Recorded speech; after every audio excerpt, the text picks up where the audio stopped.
Hey everyone, and welcome to This Explainer. Today, we're jumping right into a really brilliant story pulled straight from a classic animated source, and let me tell you, it perfectly captures the sheer chaos of childhood.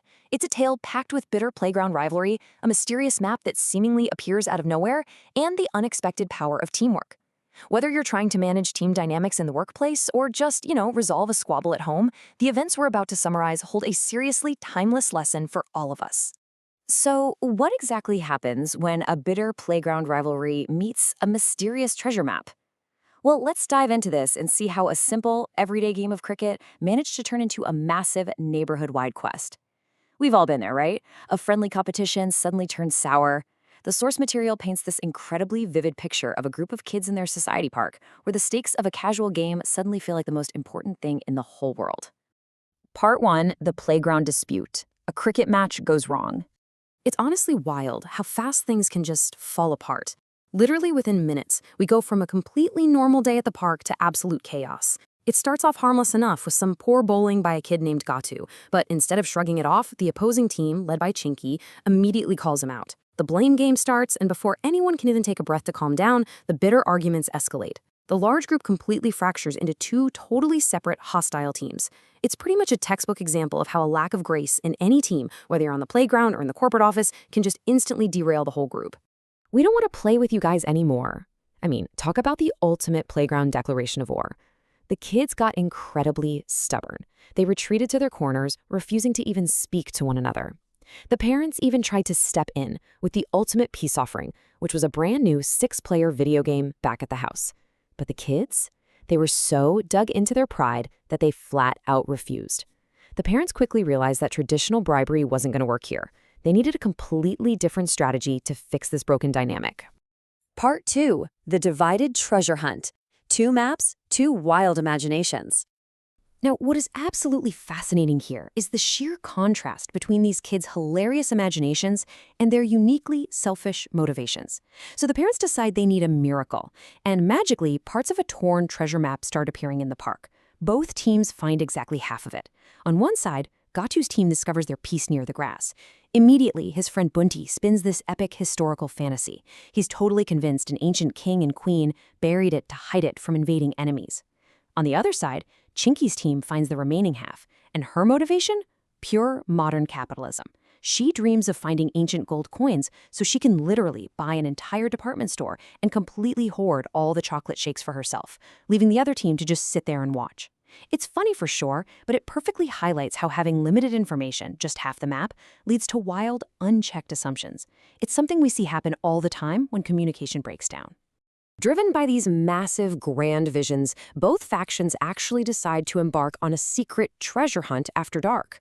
They both start at the society park, they both trace their fragmented lines, and they both end up at the exact same location, the old bench.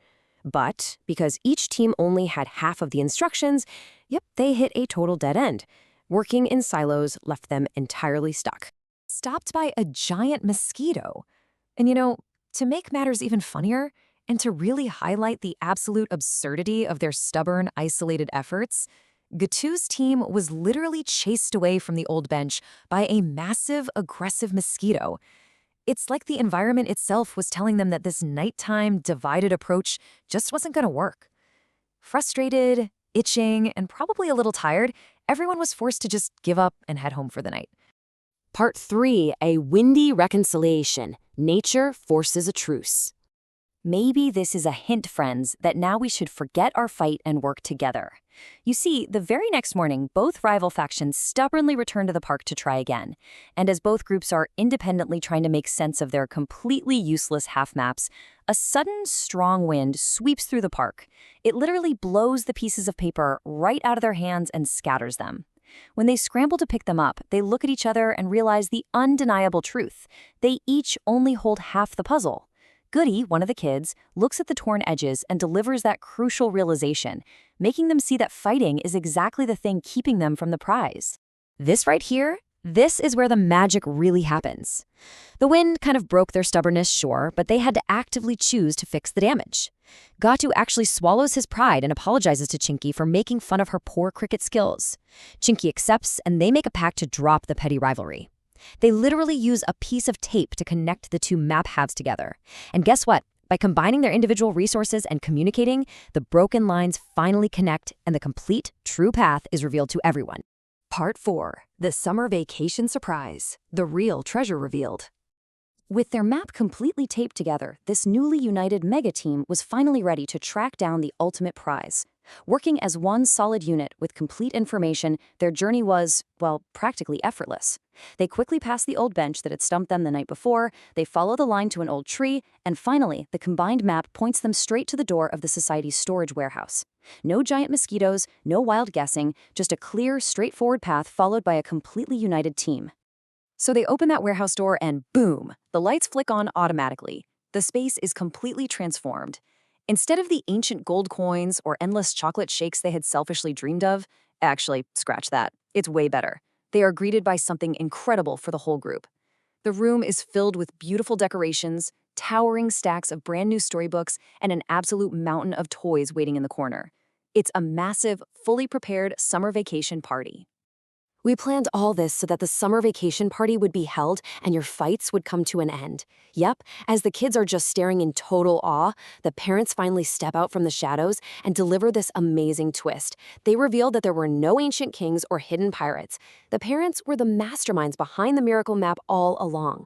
They saw that a direct bribe of a video game just wouldn't fix the kids' damaged relationships.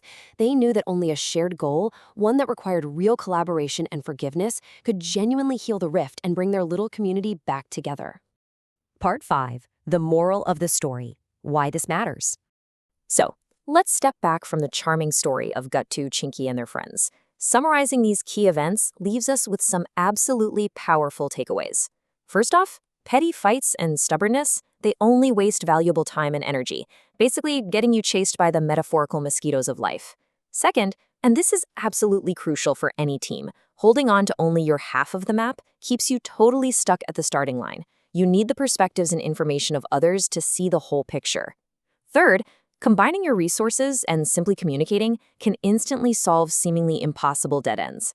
The real lesson here wasn't about finding toys in a warehouse, It was discovering that we are fundamentally stronger, happier, and way more successful when we move forward together. What treasure could you unlock in your own life by working together instead of standing apart?